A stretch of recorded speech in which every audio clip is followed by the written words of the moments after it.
Launch confirmed. It's already burning atmosphere, the comms officer muttered, his fingers tightening on the console edge. No alarm sounded, no diplomatic channels lit up, just a descending signal tagged with Dominion clearance approaching Earth's inner corridor at terminal velocity. Commander Rian Vask was already moving before confirmation hit the wall display. He swept past two analysts and reached the primary interface station with one order: bring up orbital thermal sweep. Get me its vector. The display cracked into life. Color-coded bands of atmospheric friction revealed a single drop pod, thick-shelled, entering over the Novan belt. It wasn't spinning, it wasn't decelerating, it didn't deploy any atmospheric dampeners, it simply fell, fast, direct. "Sir," said Intel Specialist Merrick Toran, tone tight, "it's Dominion signature. Genetic payload class 4 or above, no outbound transmissions, no re-entry handshake." "5 clicks outside Novan City," another voice added from the back. "Straight into Civpop." Vask didn't blink. "Initiate contingency red, citywide blackout, lockdown protocols, no outbound signals, electromagnetic silence." The entire operations room dropped into red channel mode. Floor lights dimmed, displays switched to insulated lines. Civilian comms across the Novan grid went dark, overridden by system suppression codes. Vask moved to the field map and watched in silence as the pod passed into cloud cover. There were no banners, no ultimatums, no diplomatic insult broadcasts, no standard pre-invasion doctrine. The Dominion had simply thrown a match into Earth's dry forest and waited to see what would catch. The drop pod hit ground 13 seconds later. Satellite footage was cut the moment it breached ground-to-sky relay zones, but thermal readings didn't stop. They just shifted. "Sensor bloom is off the charts," muttered Merrick. "Sector 1. 7 through 23 just lost heat traces, civilian clusters in shelters, triage centers, one by one." That's when Vask understood. This wasn't war, this was correction, punishment executed through silence. The Zirith Dominion hadn't spoken a word since Earth refused to sign the Genetic Accord. That treaty, designed to outlaw biological sentience warfare, had loopholes so wide Vask could have flown a mining rig through them. Earth abstained. They didn't possess bioweapons, but they weren't going to validate a doctrine that let the Dominion codify what they'd already broken. Now this was their rebuttal. The beast inside the pod wasn't a creature. It wasn't something you negotiated with or captured. It was built. Printed in genetic forges spanning 3 worlds, it only responded to Dominion control pulses. The Dranith, tactical name, Class 7 Selective Extinction Unit. Urban kill radius, 10 square kilometers. No conscience, no fatigue, no upper limit on memory retention. It was a tool designed to deliver absence. Vask shifted his attention to Novan's live incident reports. A dozen perimeter outposts were now silent. Ground forces reporting movement, then losing contact. Surveillance drones deployed, only to vanish seconds later. "Where's the evacuation line?" he asked, stepping closer to the 3D overlay.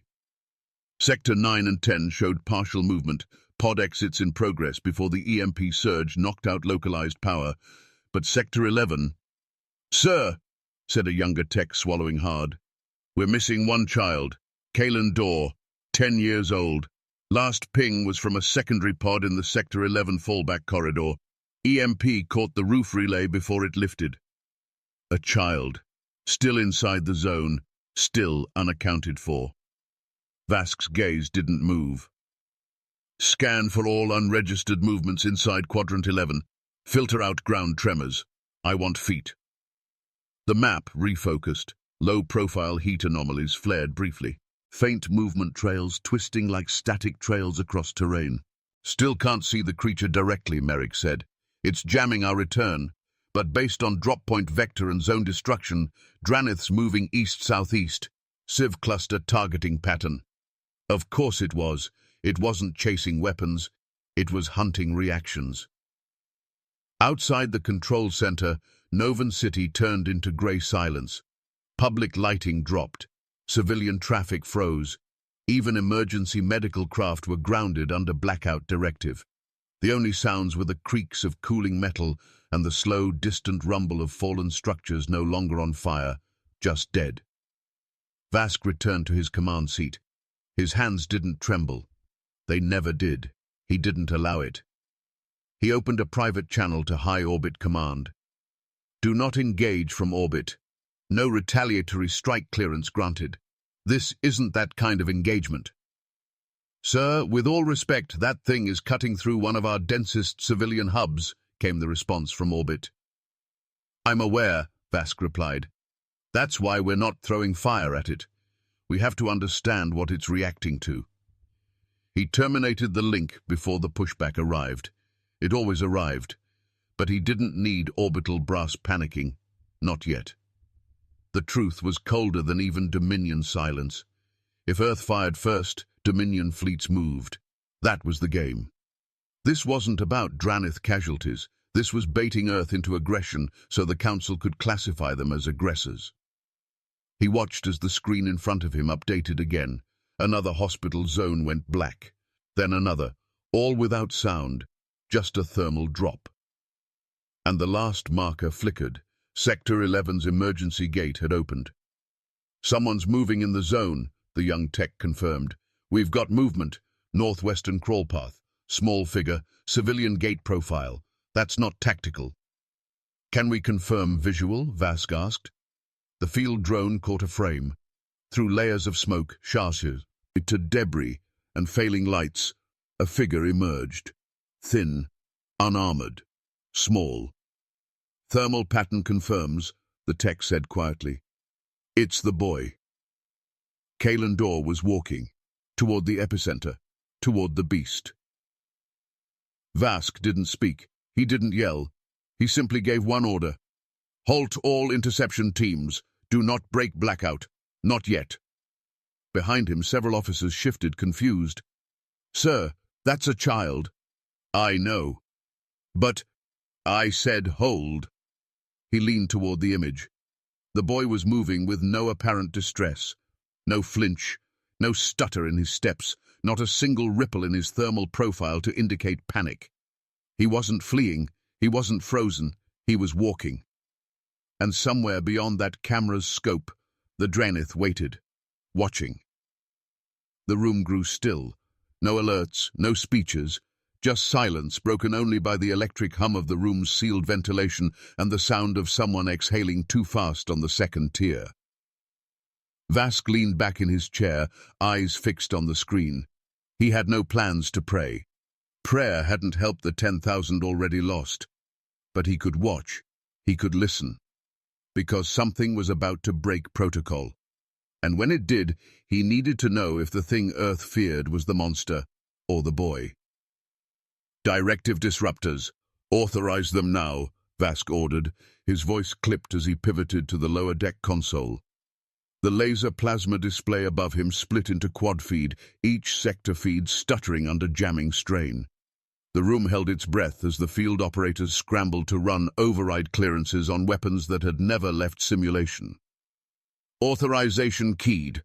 Target grid overlays active, Merrick confirmed from the rear console, sweat slicking across his brow as his fingers danced across the haptic interface. Deploying disruptor units along east-west lane. They'll intercept if it turns back.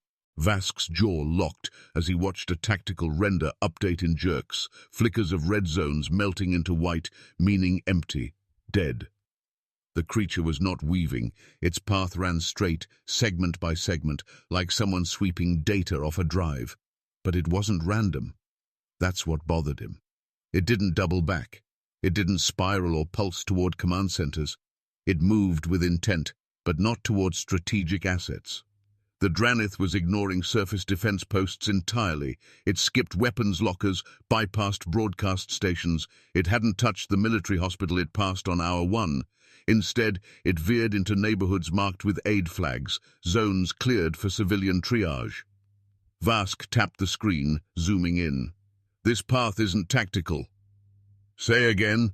Asked the analyst beside him, confused. He leaned forward, drawing a line through the satellite track.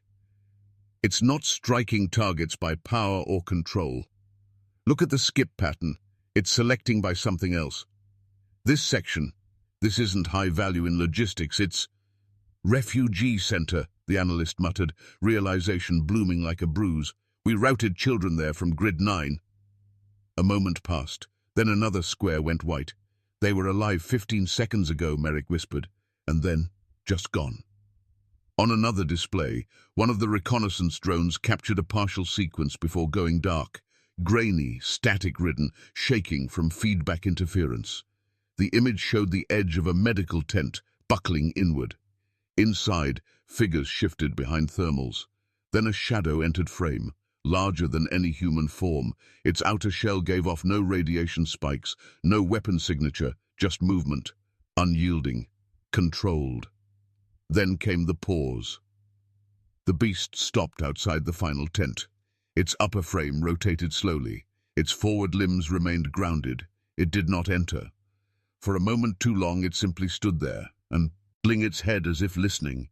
Then it turned, leaving the structure untouched, and resumed its movement. "Why?" someone whispered in the room. Vask stared at the screen, his thoughts slamming through protocol like blunt weapons. The Dranith had no fear circuits, no threshold for mercy. It wasn't trained, it was printed. So why spare one place? Why hesitate? "Pull Dominion Control pulse analysis again," he said, stepping away from the feed. "Show me real-time comparison between last known orders and current path deviations." Merrick brought it up. 2 side-by-side motion overlays, one in red, one in green. Red, the default Dominion strike logic. Eliminate command nodes first, suppress broadcast reach, then extinguish organized resistance. Green, what the Dranith was actually doing.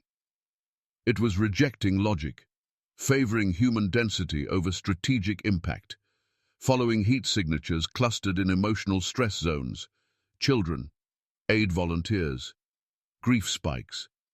The beast wasn't malfunctioning, it was choosing. "Sir," came a voice from the left, "we have a sector breach. Grid Sector 19.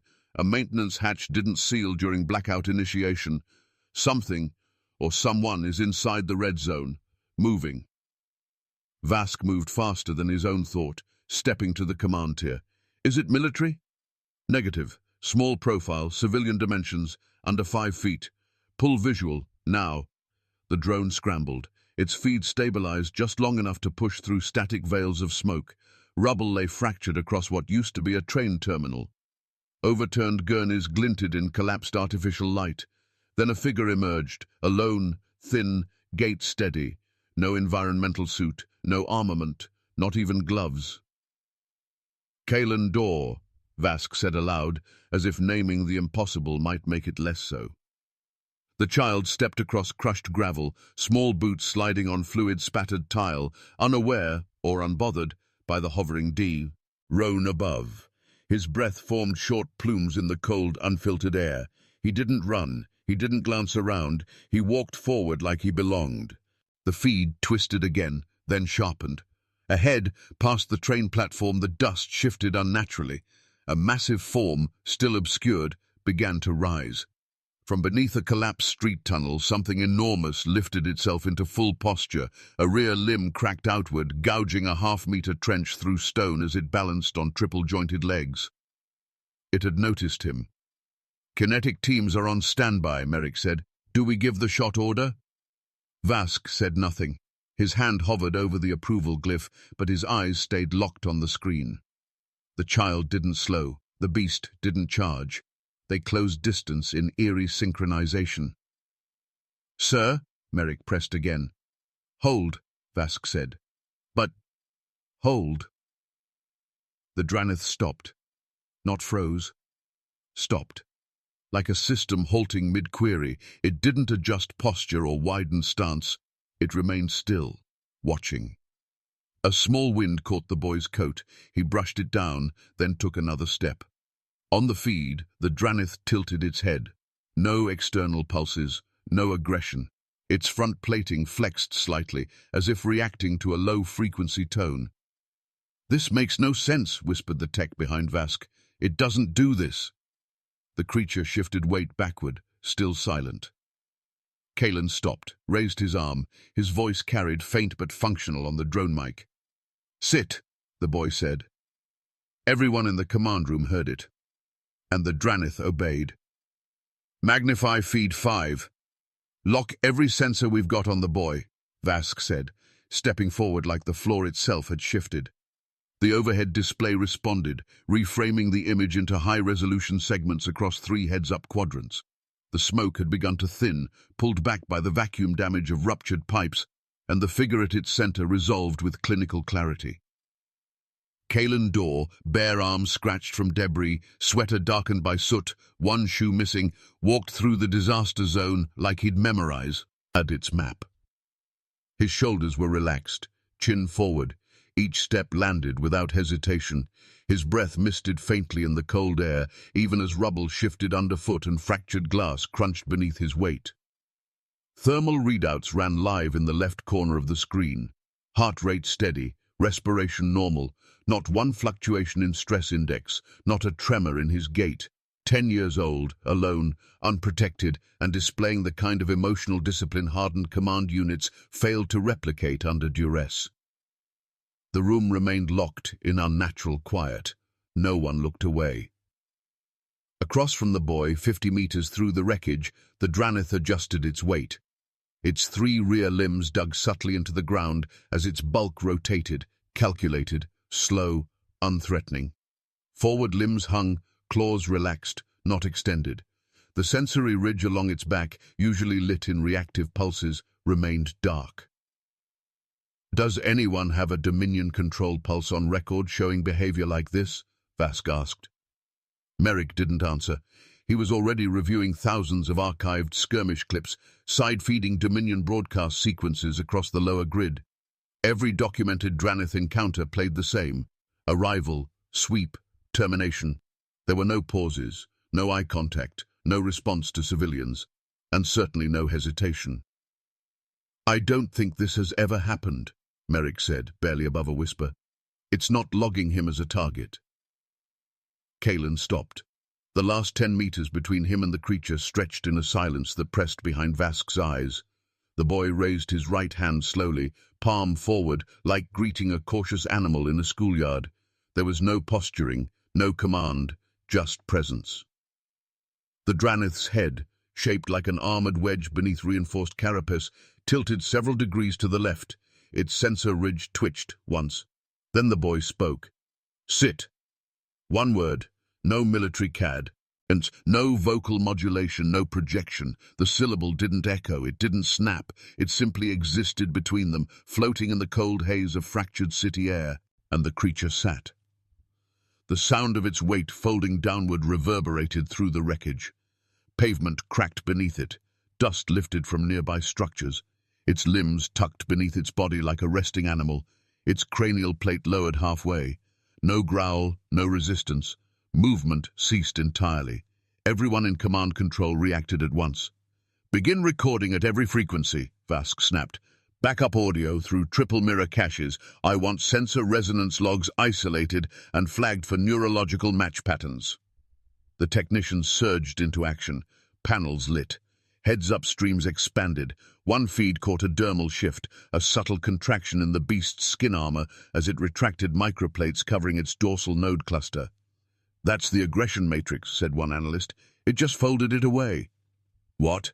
Vask turned toward the observation tier. "Sir, the behavior root. That's where they code the Dominion command trees. If it's deactivated, it can't receive orders, at least not their kind." Vask returned to the front console, palms flat, leaning toward the display. The Dranith wasn't relaxing, it was yielding, voluntarily. "Prepare subvocal imprinting," he said. Heads turned. "Sir," Merrick blinked. "That interface is only used in drone pairings. We don't have an upload pattern designed for organics." "Then use what we have," Vask replied. "Lock into the Dranith's exposed clusters. Tie the imprint to the boy's last harmonic pitch."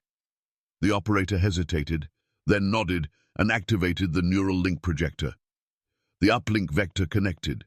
The imprint surged forward. Data crossed between Earth interface code and Dominion-grown architecture, 2 ecosystems never meant to interact. The creature didn't resist. The uplink status shifted from unstable to active. Imprint accepted. No feedback resistance, muttered the engineer. It allowed the bond. The real time neural graph spiked, then flatlined, not in failure, in reconfiguration. Override tree status? Vask asked. Gone, Merrick confirmed, staring at the column of dead command lines. Dominion control pulse architecture has collapsed. Root node is scrubbed. It doesn't respond to them anymore. A pause passed over the control room like gravity had shifted.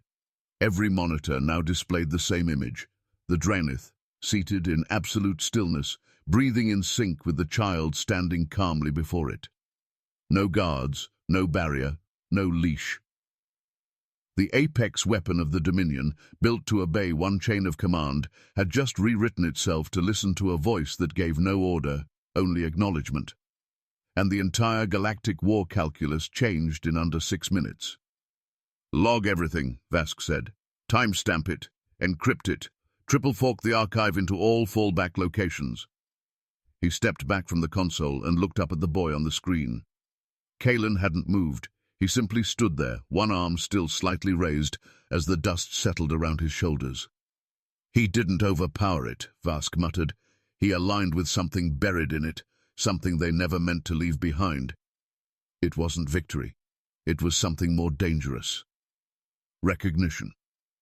Pull the origin of that vocal pattern, Vask ordered, eyes locked to the upper array as the boy on screen finally lowered his arm. Cross-match it against every imprint protocol Earth ever logged, military or civilian.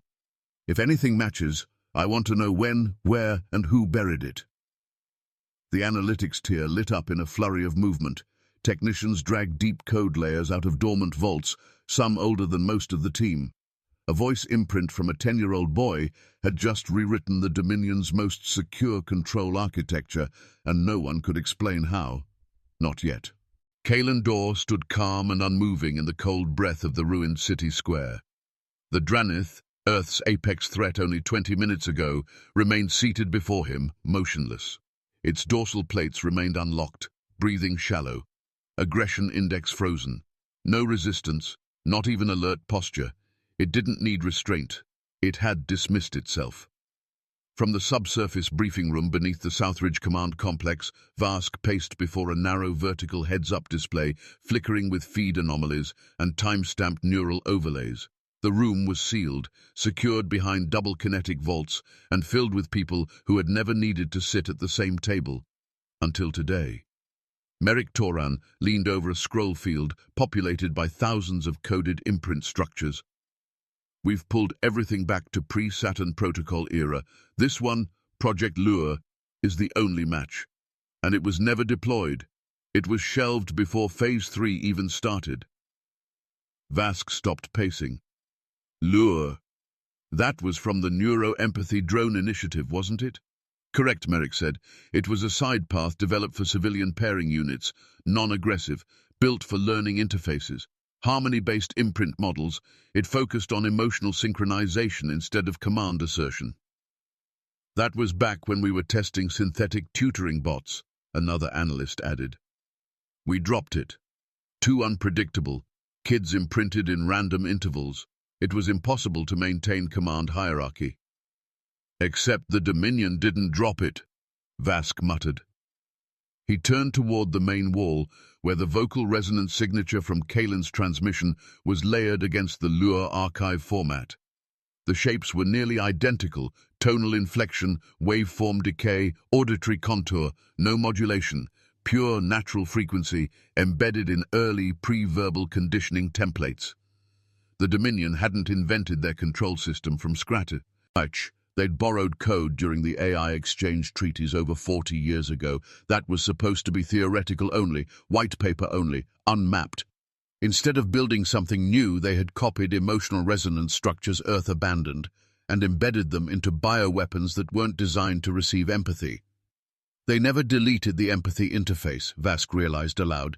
They masked it, used it as a sublayer to manage hybrid behavior systems, which means Kalen's vocal harmonic wasn't an intrusion, Merrick finished.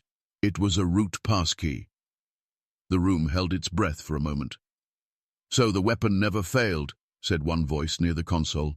"It heard something it was designed to trust, and it obeyed." "Not trust," Vask said quietly. "Safety." He stepped to the overlay once more and magnified the neural feedback chart coming from the Dranith's dormant aggression matrix. There were no fight patterns, no resistive loops. The creature hadn't submitted through force. It had realigned. The moment Kalen spoke, the patterns stopped clashing. The creature's internal systems registered a sensory state that mirrored early imprinting protocols. It sat down because it recognized it didn't need to defend itself. It didn't receive a command. It received a condition it had been designed to return to, but had never encountered: non-hostile presence. "That's why it paused at the triage center," Vask muttered, scrolling back to the paused footage. It wasn't confused. It recognized a familiar input, and when it saw the boy, the signal crossed the threshold. It wasn't power that forced a response, it was emotional clarity. Emergency lights flashed over the heads-up status ring. Field units had successfully retrieved Kalen from the grid zone. The child was calm, coherent, uninjured. His vitals had remained unchanged throughout extraction. The retrieval team confirmed that the Dranith didn't interfere, didn't track them, didn't display guarding behavior. It simply watched them go. In the transport carrier, now en route to the underground stabilization ward, Kalen sat quietly, sipping from a thermal canister. He hadn't spoken since extraction. He'd handed over the coat given to him by the medic and asked if the creature could still see him. When the technician confirmed the relay feed was active, Kalen nodded once and said, "Then it's okay." Vask dismissed the logistics chatter and turned back to the advisory group. "We need to seal this breach. Triple classified, lock down all Dominion AI data sharing protocols, backdoor mapping, code comparisons, emotional imprint studies, everything tied to lure, no leaks, not even to the Accord Council. If this gets out before we understand the full behavioral scope, they'll think we've mastered biowarfare." "And if we haven't?" Merrick asked. "Then we've triggered something we can't repeat or control." He looked at the boy's biofeed one last time, then locked the archive behind his retina seal. The Dominion hadn't been hacked. Their weapon hadn't been broken. It had been reminded. And Earth's forgotten failure, their discarded experiment, had become the key to overriding a species that believed trust was a weakness. In that moment, the war didn't end. It was redefined. "Bring up the old trade archive layer.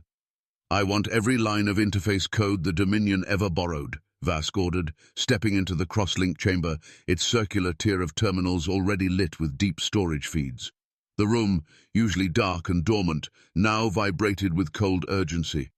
Every operator inside knew they were handling more than data. They were weaponizing something that didn't belong to warfare. Engineers peeled back decades of cooperative protocols once designed for educational drone calibration, treaty-based AI exchange, and public infrastructure harmony syncs. These were the files shared under the assumption of peace, buried and trade packets and duplicated across networks Earth had long stopped monitoring. No one had intended them to resurface until now. Merrick moved to the side terminal, fingers flying across the interface. "We've got 5 harmonic forks buried in the Dominion's oldest override channel, all based on our lure architecture, never flagged, never encrypted. Can we isolate the imprint Kalen triggered?" "Yes, it's buried in the Class B latency stack. We can pull it, modify it, then thread it through the dormant forks." "And will they hear it?" Vask asked, voice low. "They'll have to. They built their override scaffolding around it. They thought it was stable background noise. Let's make it louder." The linguistics division worked in absolute silence. Every vowel, every tonal curl of Kalen's original sit command was dissected and stretched across an expanded frequency band. They weren't building a sentence, they were sculpting a signal, not a word to be understood, a feeling to be remembered. No force, no assertion, just emotional pattern recognition wrapped in layered atmospheric imprint. Vask approved the waveform and gave final deployment clearance. Earth's inner orbital ring activated dormant atmospheric relay masts positioned around 5 Dominion suppression zones, each site long monitored through neutral trade surveillance. The masts were never meant to carry weapons. They'd been used to route climate balances and humanitarian alerts. Now they transmitted something else. Kalen's harmonics, woven into a subvocal thread, passed through upper stratospheric bandwidths in less than 3 seconds. No alert, no distortion, just entry. And then it reached the first Dranith. Within 90 seconds, all 5 suppression zones had reported disruption. Not explosions, not damage, behavior shifts. The Dranith units, dozens of them spread across wide urban control deployments, had stopped moving. Some halted mid-stride, others gently lowered to their limbs. 2 circled their handlers, then sat down. 1 turned its body between a crowd and a Dominion enforcer, blocking the path. By the 5th minute, 4 Dranith units had rejected proximity to their Dominion controller's signal badge. 1 bared claws at the wrist signal device when approached. Inside the Earth chamber, heads-up displays poured in data. "Override trees are collapsing in real time," one analyst said, breathless. "Every unit we've touched has lost Dominion route control." "They're defaulting to standby posture," another added. "They're not rogue, they're waiting." "Do we have casualty reports?" Vask asked, not taking his eyes off the central relay map. "None." "No military use?" "None. We haven't issued a single command. They're responding to presence, not instructions." Across the galaxy, in Dominion-controlled systems, nothing burned, no buildings fell, no soldiers fired. But the quiet change swept faster than any missile Earth could launch. What had once been fear symbols, monsters dropped from orbit to erase defiance, now knelt in stillness, as if uncertain who they belonged to. The Dominion scrambled. Control towers pushed pulse refresh commands into the override grid, but the Dranith units didn't respond. Network pings returned null. Command line inputs were ignored or deflected. In several locations, the Dominion's own control matrices began short-cycling, as if the weapons were pushing conflicting protocol states back into the system. By hour 1, Dominion field operators began recalling Draniths manually. None moved. Attempting to trigger aggression subroutines failed, and Earth remained silent. No announcement was made, no claim was staked. The Council of Accord Systems submitted a formal request for Earth to explain the atmospheric breach.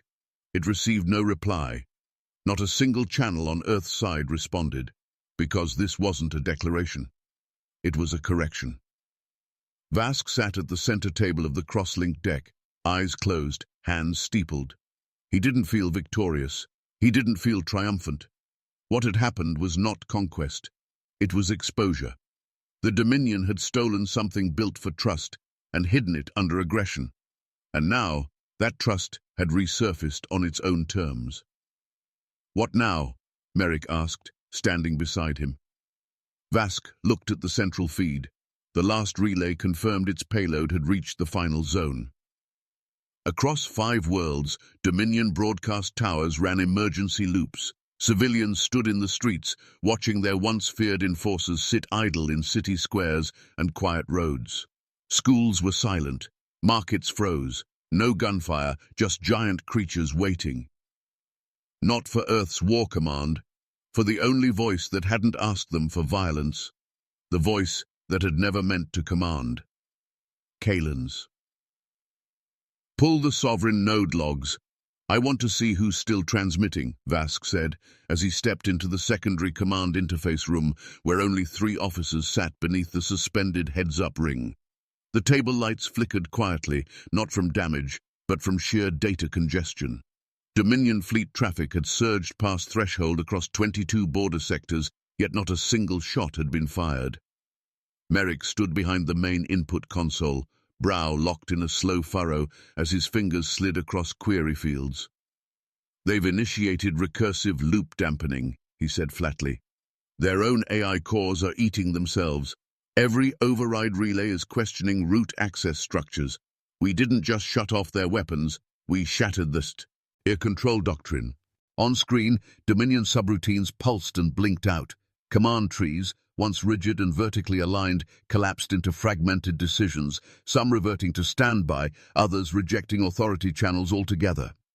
Ship AI, unable to determine valid hierarchy, had begun requesting new command validators from dormant satellite systems that hadn't been updated in years. And Earth hadn't sent a single signal since the last relay pulse.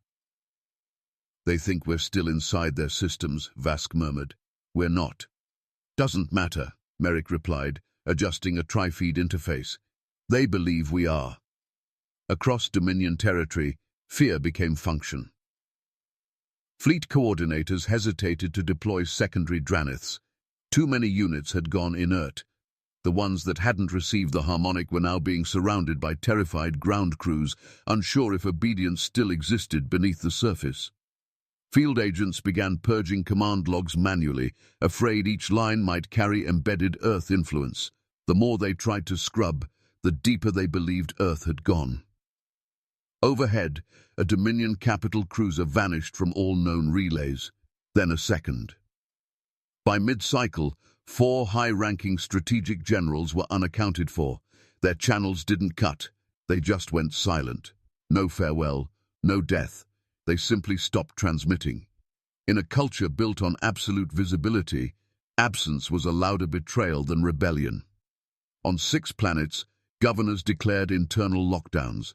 No foreign threat listed, no invasion named, just closed borders, communications embargoes, and silence. Civilian transports were grounded, strategic hubs sealed themselves.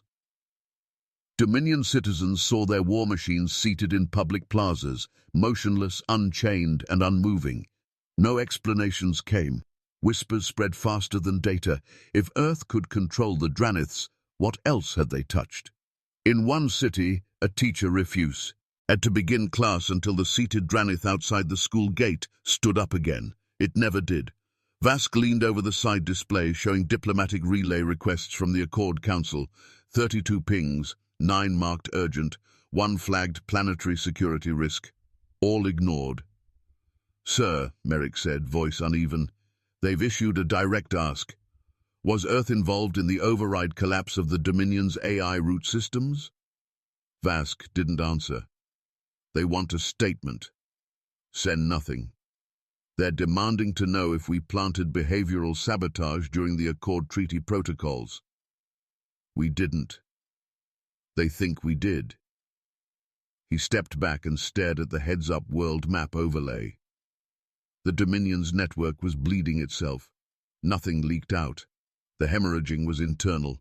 Their empire had functioned not by brute force alone, but by total belief in structure, everything rooted in obedience from machine to flesh.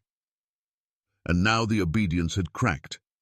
The fear wasn't that Earth had rewritten a protocol. The fear was that Earth had never needed to, that the key had always existed, buried in shared architecture the Dominion had exploited without understanding. And now they couldn't find the boundary. How much did Earth know? How deep did the access run? Was it only the Draniths? Or had the trust thread infected everything they'd built off Earth's original frameworks?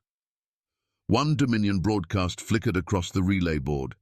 A minor senator, isolated from the military hierarchy, addressed a silent chamber of planetary observers. No bluster, no anthem. "The silence from Earth is not weakness," he said, eyes hollow. "It is invitation.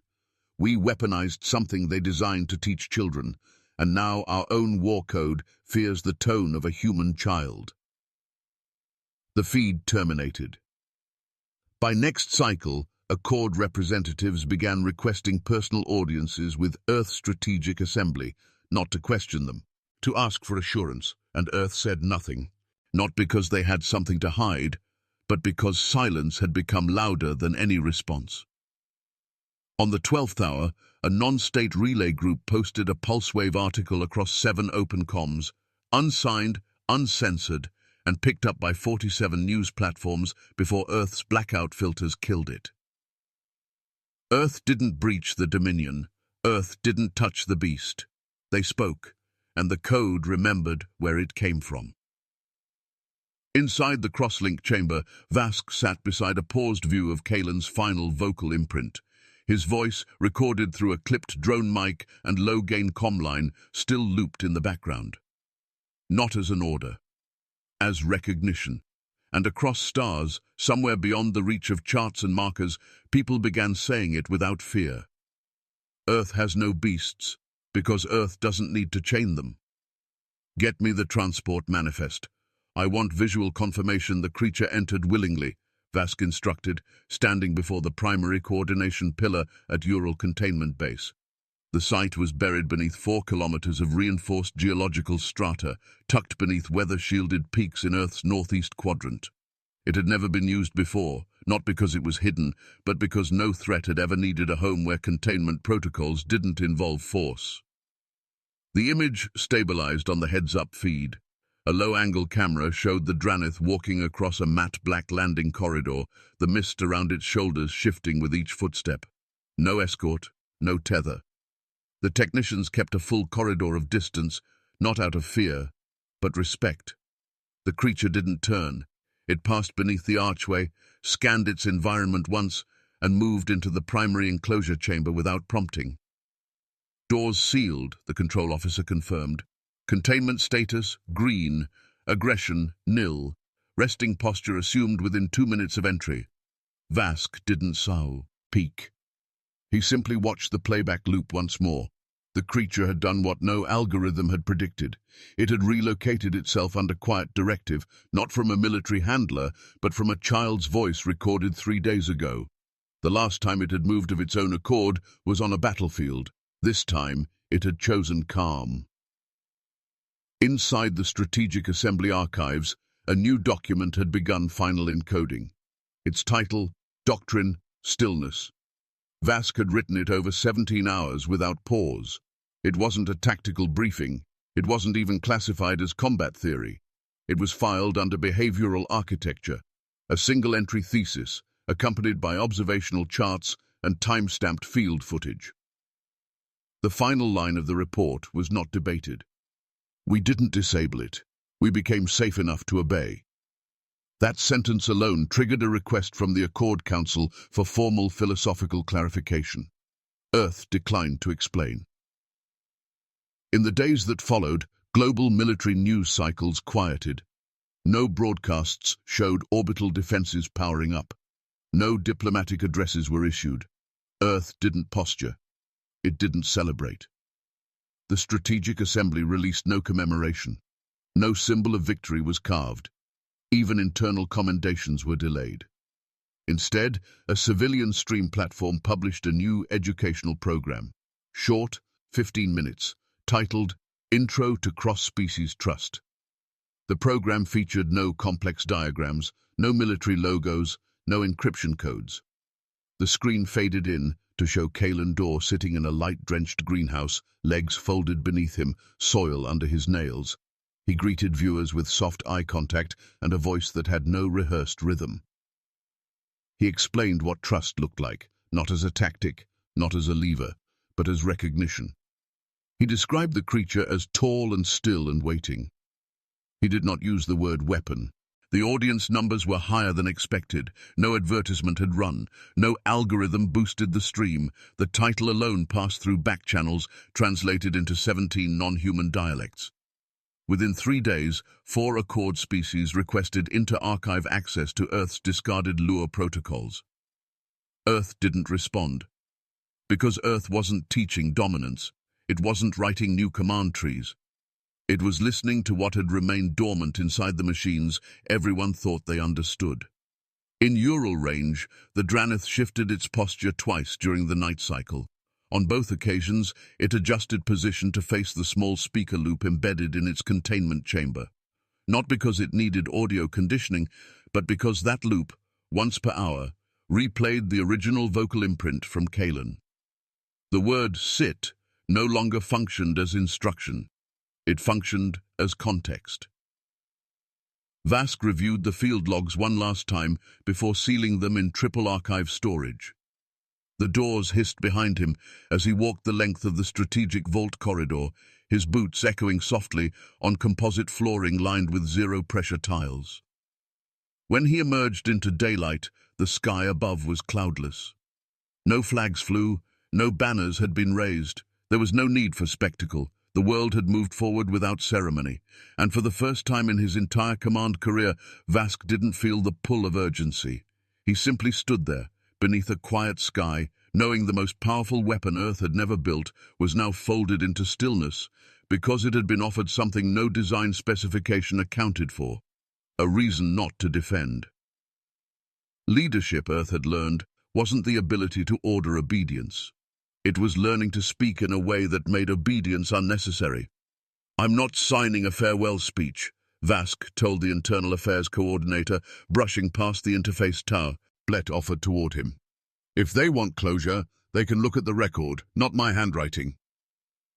The coordinator hesitated, lowered the request form, and nodded once. Vask continued down the vaulted corridor of Earth's strategic assembly, his boots tapping on resin stone flooring worn thin from decades of movement. This time there were no briefings, no waiting officers, no cross-system updates streaming across heads-up displays. The war, such as it had been, was over. He stepped into his office one final time. The ambient light adjusted automatically, illuminating the central table where a small plaque sat waiting, unsigned, unclaimed. No rank, no flag, just an empty identifier. A new file had been loaded into the Doctrine Vault, opened with his final clearance key. Its title, Post-Command Addendum. It held one sentence: "Our edge is not brutality, it's unpredictability of kindness." He didn't add a name. He closed the file, authorized one-way sealing, and left. Far from the assembly halls, deep beneath the Ural Range, the Dranith remained inside its climate-controlled enclosure. The observation crew had long stopped recording hourly behavior logs. There was no longer variation. The creature had adopted a circadian rhythm that matched Earth's daylight cycle. It moved only to reposition toward a small screen embedded in the north wall. Once every 3 days, the screen flickered on and replayed a short recording, 7 seconds, captured from a shattered street on the outskirts of Novan City. Kalen Dor's voice. The word, "sit," nothing else. No reaction was needed. The Dranith stayed still. Specialists were never able to fully explain the biometric signatures recorded during the event. Kalen's cortical feedback waveforms, captured after his interaction with the creature, held patterns unseen in baseline human data: subharmonic echo pulses, brief sensory mirror spikes, and a phase-mapped emotional overlap typically seen in bonded AI models. He didn't exhibit signs of trauma or stress or recall distortion, but he stopped speaking in interviews. Eventually, Kalen Dor withdrew from public access. No announcement, no broadcast. His image faded from data streams, and Earth's internal access registry marked him no further interviews authorized. His neural scans were locked behind classified channels, reviewed only by a closed panel of interdisciplinary analysts who left no notes. No one could replicate what had happened in Sector 11. Many tried. Empathic imprint models were rebuilt. Simulations ran the same command pulse against similar constructs. None reacted. The answer had never been in the word. It had been in the moment. Earth classified all records of the Dranith encounter, not to weaponize the knowledge, but to protect it from those who would reduce it to leverage. At the same time, deep inside Dominion archives, automated purge commands triggered in silence. System after system began deleting historical cooperation records with Earth. Drone interface logs, neural synchronization backups, and shared AI training modules were scrubbed from repositories. Their core AI frameworks, sensing foreign imprint, began routing emergency isolation subroutines. They weren't ordered to do so. The deletion was not strategic. It was fear. Dominion systems didn't know how far Earth's influence reached, and they couldn't afford to guess. So they erased all links, severing not just technical traces, but cultural ones.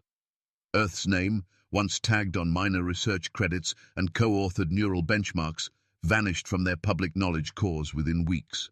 They thought deletion would bring distance. It brought silence, and silence became myth. Galactic maps, long maintained by Accord navigators, underwent quiet changes.